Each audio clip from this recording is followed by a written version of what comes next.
महाराजांना सर्व वक्त्यांनी कागदपत्रासकट दिगंबर दादा असतील, आमचे पवार डॉक्टर असतील यांनी सांगितलं आहे. खऱ्या अर्थानं पलूस नगरपालिकेनं गेल्या 10 वर्षामध्ये त्यांची सत्ता डॉक्टर साहेब आहे आणि ते सांगतायत की नगरसेवक नवीन आहेत, त्यांना अजून कारभार कळत नाही. पण कारभारी तोच आहे दिगंबर दादा, कारभारी तोच आहे.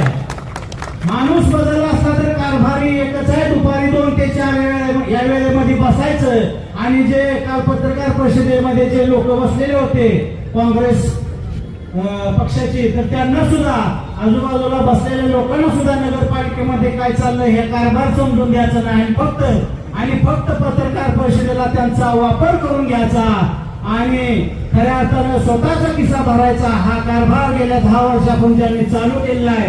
हा कारभार नगरपालिकेवरती, या नगरपालिकेच्या कार्यक्षेत्रामध्ये राहणाऱ्या सर्वसामान्य माणसांच्या खिशावरती जो बोजा टाकण्यात आलेला आहे. खऱ्या अर्थानं नगरड्यांना जर आपण या कन्याशाळेवरून जर गेला तर रस्ता खड्ड्यात आहे का खड्ड्यात रस्ता आहे का पाण्यात रस्ता आहे अशी दयनीय अवस्था निर्माण झाली आहे. आणि मला सांगायचं की गेल्या 10 वर्षामध्ये नगरपालिकेनं बांधकाम परवाना देत असताना निलेशभाई आपण त्याला आवाज उठवलेला होता. बांधकाम परवाना देत असताना सुद्धा वृक्ष लागवड कर हा कर लावण्यात आला होता. मला सांगायचं आहे पलूस नगरीमध्ये जर वृक्ष लागवड कर जर हा घेत असतील तर त्या वृक्ष लागवडीच्या करामधून ही शांघाई सिटी झाल्याशिवाय राहिली नसती सुनील नाना. आणि गेल्या बऱ्याच दिवसामध्ये तुमचा सुद्धा एक बांधकाम परवाना विषय होता. तुम्ही त्यावेळेला विचारलेलं होतं की हे कर कशासाठी लागले जातात, तर हे कर पलूसच्या जनतेच्या विकासासाठी न लावता त्यांचे खिसे भरण्यासाठी लावले जातात. एवढे या ठिकाणी मी सांगतो, कारण ही सर्वसामान्य जनता आहे. या जनतेचा मगाशी ताईंनी सांगितलं की महिन्याचा खर्च जर काढला तर हातामध्ये काय सुधारत नाही. तशाच पद्धतीने पलूसमध्ये ही कष्टकरी जनता आहे, कुणालाही त्रास न देणारी जनता आहे आणि आपल्या खिशाला झळ लागू नये. मगाशी रावणांनी सांगितलं की अनेक जागा गेल्या असतील, ते जर शोषित होत असेल तर कर सुद्धा शोषित होईल. त्यामुळे सर्व नागरिकांनी या आंदोलनामध्ये, आक्रोश मोर्चामध्ये, इथून पुढील काळामध्ये यामध्ये लढ्यामध्ये हजर झालं पाहिजे आणि या सत्ताधाऱ्यांना जाब विचारणं गरजेचं आहे. आपण हे काँग्रेसचे जे काही काल परवा मिटिंग झाली आणि हा राजकीय स्टंट म्हणून सांगितला गेला, तर हा राजकीय स्टंट नाही, सर्वसामान्य माणसाच्या मनातील तळमळ असणारा हा मोर्चा आहे. आणि म्हणून मी सत्ताधाऱ्यांना विनंती करतो की लोकांच्या मनातील अजून उद्रेक संपूर्ण जागा झालेला नाही आणि हा उद्रेक जर जागा झाला तर नगरपालिकेला सुद्धा कुलूप घातल्याशिवाय ही जनता स्वस्थ बसणार नाही. म्हणून मी सत्ताधाऱ्यांना पुन्हा एकदा विनंती करतो की आपण या सर्वसामान्य माणसामध्ये, सर्वसामान्य कुटुंबामध्ये जन्माला आलेला आहात, शेतकऱ्यांच्या घरामध्ये जन्मालेला तुम्ही सुद्धा माणसे आहात आणि ही जमलेली जनावरे नाही, तुम्ही माणसामध्ये सामील करून घ्या. नसेल तर ज्या पद्धतीने जनावरांवरती अत्याचार केला जातो त्या पद्धतीने हा जुलमी अत्याचार जर होत असेल, ज्या वेळेला इंग्रजांच्या काळामध्ये इंग्रजांच्या विरुद्ध लढा दिलेला होता त्यावेळेला अनेक लोकांना वीर मरण आले. त्याच पद्धतीनं परवा दिवशी संजय आमचे दाशा यांनी सांगितलं की आम्हाला या ठिकाणी कुठलं आंदोलन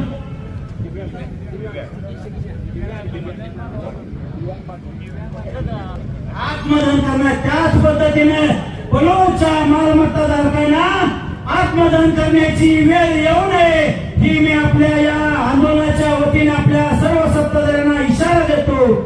मी परवा टीव्ही बघत बसलो होतो डॉक्टर साहेब, तो पिक्चर एक लागला होता आमिर खानचा, ती पगडी उघडा असा जे एक बनेल घातलेला असते आणि साधे बॅट तयार करतो, कारण त्यावेळेला 3 पट लगान लावलेला असतो ना त्या लगान पिक्चर मध्ये. आणि अशाच पद्धतीने ही जुलमी राजवट या ठिकाणी निर्माण झाली आहे.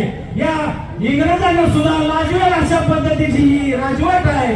त्यावेळेला आमिर खाननं आपल्या सर्व संजय दाशा तुमच्यातले जे दिव्यांग बांधव आहेत त्या लगान पिक्चर मध्ये सुद्धा दिव्यांग मधला एक बांधव घेऊन त्या ठिकाणी त्या इंग्रजांच्या विरुद्ध लढाई दिलेली होती.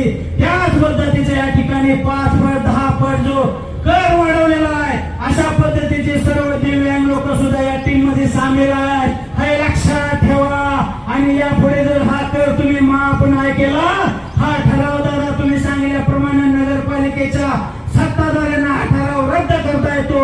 त्यासाठी आमचे 5 नगरसेवक आपल्याला एकमुखाने ठराव संमती द्यायला तयार असतील. तर तुम्ही हा ठराव रद्द का करत नाही हा प्रश्न तुम्हाला या आंदोलनाच्या वतीने मी तुम्हाला विचारत आहे.